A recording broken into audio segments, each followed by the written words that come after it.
രാഹുൽ മാങ്കൂട്ടത്തിനെതിരായ ലൈംഗിക പീഡന കേസിൽ പറയാനുള്ളതെല്ലാം പറഞ്ഞു കഴിഞ്ഞതാണ് എന്ന് പ്രതിപക്ഷ നേതാവ് വി.ഡി. സതീശൻ പറയുന്നു.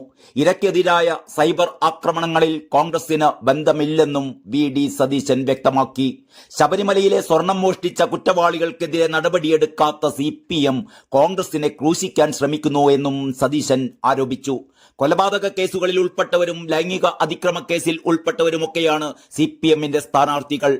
രാഹുൽ മാങ്കൂട്ടത്തിൽ വിഷയം തിരഞ്ഞെടുപ്പിലെ ഒരു വിഷയമേ അല്ല എന്നും പരാതി പോലും ലഭിക്കും മുമ്പ് നടപടിയെടുത്ത പാർട്ടിയാണ് കോൺഗ്രസ് എന്നും വി.ഡി. സതീശൻ വ്യക്തമാക്കി.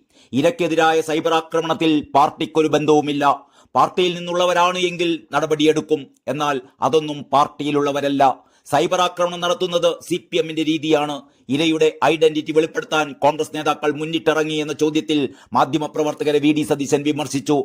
തന്റെ വാർത്താ സമ്മേളനം തകർക്കാൻ ചിലർ മുന്നിട്ടിറങ്ങുകയാണ് എന്നും രാഹുലിനെ കുറിച്ചുള്ള ചോദ്യത്തിന് കൂടുതൽ മറുപടിയില്ലെന്നും വി.ഡി. സതീശൻ പറഞ്ഞു. അതേസമയം രാഹുൽ മാങ്കൂട്ടത്തിനെതിരായ നടപടി കെ സുധാകരനും കൂടി ചേർന്നെടുത്തതാണ് എന്ന് രമേശ് ചെന്നിത്തല വ്യക്തമാക്കി. ഇപ്പോൾ കെ സുധാകരൻ മാറ്റിപ്പറയുന്നത് എന്തുകൊണ്ടാണെന്ന് അറിയില്ല എന്നും രമേശ് ചെന്നിത്തല പറഞ്ഞു. രാഹുലിനെ അനുകൂലിച്ചതിൽ വീക്ഷണം പത്രത്തിന് തെറ്റുപറ്റിയെന്നും ചെന്നിത്തല പറയുകയുണ്ടായി. രാഹുൽ മാങ്കൂട്ടത്തിന്റെ വിഷയം വ്യക്തിപരമായ കാര്യമാണ് എന്നും രമേശ് ചെന്നിത്തല പറഞ്ഞു.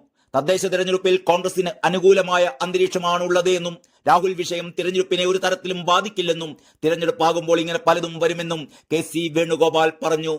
രാഹുൽ വിഷയത്തിൽ കോൺഗ്രസിന് രണ്ടഭിപ്രായങ്ങളില്ല. പരാതിക്കാരിക്കെതിരായ സൈബർ ആക്രമണവുമായി ബന്ധപ്പെട്ട ചോദ്യങ്ങളോട് കെ.സി. വേണുഗോപാൽ പ്രതികരിച്ചില്ല. രാഹുൽ മാങ്കൂട്ടത്തിൽ നിലവിൽ കോൺഗ്രസ് MLA അല്ലെന്നും ഇപ്പോൾ ആരോപണം ഉയർന്നതിൽ ഗൂഢാലോചനയുണ്ടെന്നും കൊടിക്കുന്നിൽ സുരേഷ് പറഞ്ഞു. സൈബർ ആക്രമണങ്ങളിൽ കോൺഗ്രസ് പാർട്ടിക്ക് ഒരു ബന്ധവുമില്ല. അതേസമയം രാഹുലിന് ഒളിച്ചു പാർക്കാൻ അവസരമൊരുക്കിയിരിക്കുന്നത് KPCC ആണെന്നും അതിലൊരു സംശയവുമില്ലെന്നും രാഹുലിനെ പുറത്താക്കാത്തത് കോൺഗ്രസിന്റെ രാഷ്ട്രീയ പാപ്പരത്വമാണെന്നും മന്ത്രി വി. ശിവൻകുട്ടിയും ആരോപിക്കുകയുണ്ടായി.